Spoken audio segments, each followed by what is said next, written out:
السلام علیکم پیارے ناظرین، میں ہوں غلام مصطفیٰ اور آپ دیکھ رہے ہیں میرا یوٹیوب فیس بک چینل پیام اسلام، جس پہ آپ درس قرآن کا سلسلہ دیکھ رہے ہیں۔ اور آج کا ہمارا سبق سورۃ البقرہ کی آیت نمبر 145 تا 147 پر مشتمل ہے۔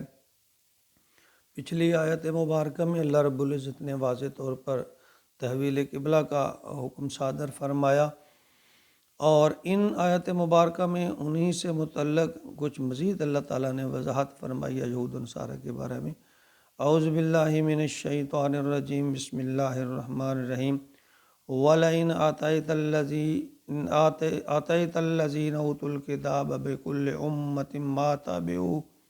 مَا تَبِعُوا قِبْلَتَكَ وَمَا أَنْتَ بِتَابِعٍ قِبْلَتَهُمْ وَمَا بَعْضُهُمْ بِتَابِعٍ قِبْلَةَ بَعْضٍ وَلَئِنِ اتَّبَعْتَ أَهْوَاءَهُمْ مِنْ بَعْدِ مَا جَاءَكَ مِنَ الْعِلْمِ إِنَّكَ إِذًا لَمِنَ الظَّالِمِينَ الَّذِينَ آتَيْنَاهُمُ الْكِتَابَ يَعْرِفُونَهُ كَمَا يَعْرِفُونَ أَبْنَاءَهُمْ وَإِنَّ فَرِيقًا مِّنْهُمْ لَيَكْتُمُونَ الْحَقَّ وَهُمْ يَعْلَمُونَ الْحَقُّ مِن رَّبِّكَ فَلَا تَكُونَنَّ مِنَ الْمُمْتَرِينَ، یعنی یہود و نصارہ کے اندر جو حسد، بغض یا عناد تھا، اس کا یہاں ان آیات مبارکہ میں اللہ تعالیٰ نے تذکرہ فرمایا ہے۔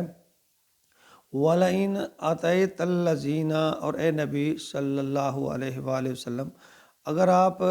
ان اہل کتاب کے سامنے ہر قسم کی نشانیاں پیش کر دیں۔ آتَيْتَ الَّذِينَ أُوتُوا الْكِتَابَ، یہ جو اہل کتاب ہے، بِكُلِّ آیہ، تمام آئی نشانیاں پیش کر دیں،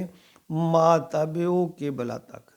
تو تب بھی یہ آپ کے قبلہ کی پیروی نہیں کریں گے۔ یعنی حضور اکرم صلی اللہ علیہ وسلم صلی اللہ تعالیٰ فرما رہے ہیں یہود و نصارہ کی جو خباثت دل میں ہے اس کے بارے میں اللہ رب العزت فرما رہے ہیں کہ آپ تمام احکامات واضح طور پر اللہ کے ان کے سامنے رکھ دیں، تب بھی یہ آپ کے قبلہ کی پیروی کرنے والے نہیں ہیں۔ وَمَا أَنْتَ بِتَابِعٍ قِبْلَتَهُمْ، اور نہ ہی آپ پیروی کرنے والے ہیں ان کے، اور نہ یعنی اللہ اے میرے محبوب وہ آپ کے قبلہ کی پیروی نہیں کرنے والے، آپ نے بھی ان کے قبلہ کی پیروی نہیں کرنی۔ یہ تو لکم دینکم ولی دین والا معاملہ ہے۔ وما بعضهم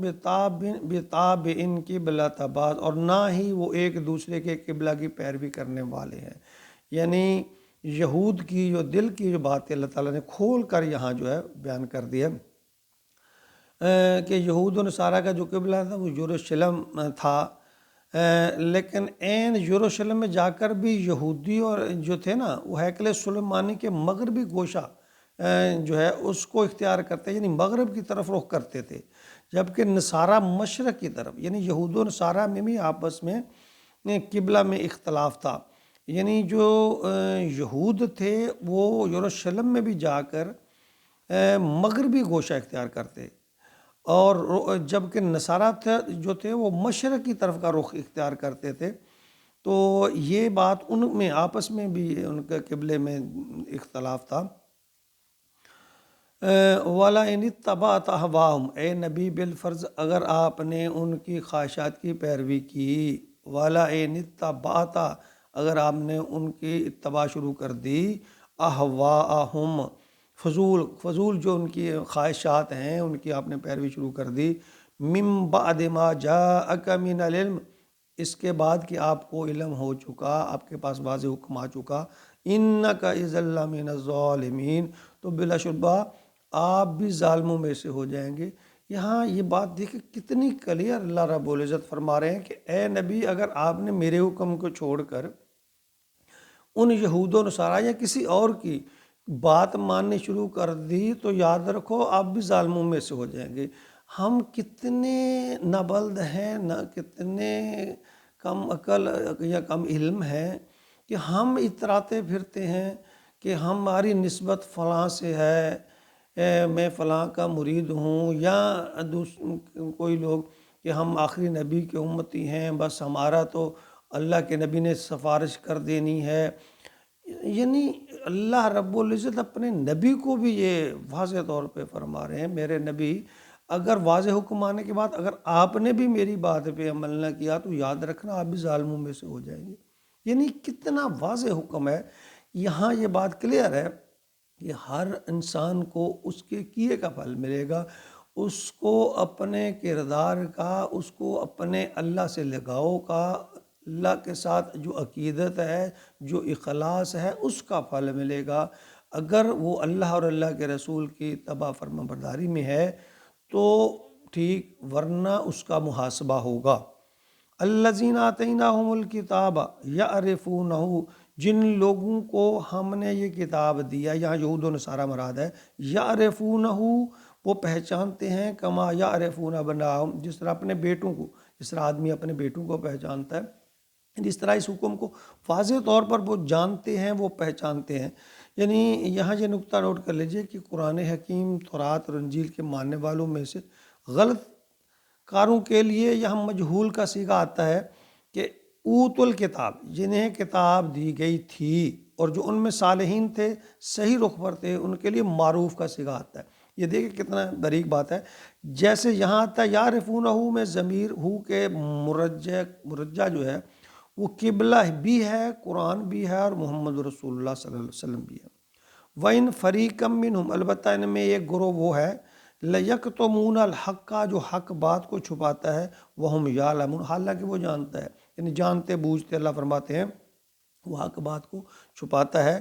الحق من ربک، یہ حق آپ کے رب کی طرف سے ہے، یعنی یہ سچی بات، پکی بات، یہ اللہ رب العزت کی طرف سے ہے۔ حق وہی ہے جو آپ کے رب کی طرف سے ہے، یعنی یوں اس کو یوں کہہ لیجئے، فلا تکونن من الممترین، اور آپ ہرگز شک کرنے والوں میں سے نہ بنیں۔ اے نبی، آپ یہ جو شک و شبہات اس میں پیدا کر رہے ہیں، آپ ہرگز ان پر یقین نہ کریں۔ یہاں خطاب رسول اللہ کی طرف ہے، اور آپ کی وساطت سے دراصل ہر مسلمان کی کو یہ بات کہی جا رہی ہے، کوئی شک شبہ میں اپنے پاس ان کو مت آنے دو، یعنی اس میں مت پڑھو، جو اللہ کا حکم ہے اس میں شک شبہ، حیل و حجت اللہ رب العزت کی کوئی گنجائش نہیں ہے۔ جو بات سچ آ جائے، صاف کلیئر آ جائے، اس پر عمل شروع کر دو، اس میں میخیں، اس میں کیڑے نکالنے شروع نہ کر دو۔ جو اللہ کا حکم ہے اس کو من و عن تسلیم کرتے ہوئے اس پر عمل شروع کر دو۔ اور اس پہ اللہ نے اپنے نبی کو بھی ڈانٹ پلائی ہے کہ اگر آپ کو حق آنے کے بعد، سچی بات آپ کے پاس پہنچنے کے بعد اگر آپ نے اس پر عمل نہ کیا تو آپ بھی ظالموں میں سے ہو جائیں گے۔ تو اللہ رب العزت ہر وقت ہمیں تقوی نصیب فرمائے، عاجزی نصیب فرمائے، اور خلوص نیت کے ساتھ ہم اللہ کے احکامات پر عمل کریں۔ آمین یا رب العالمین۔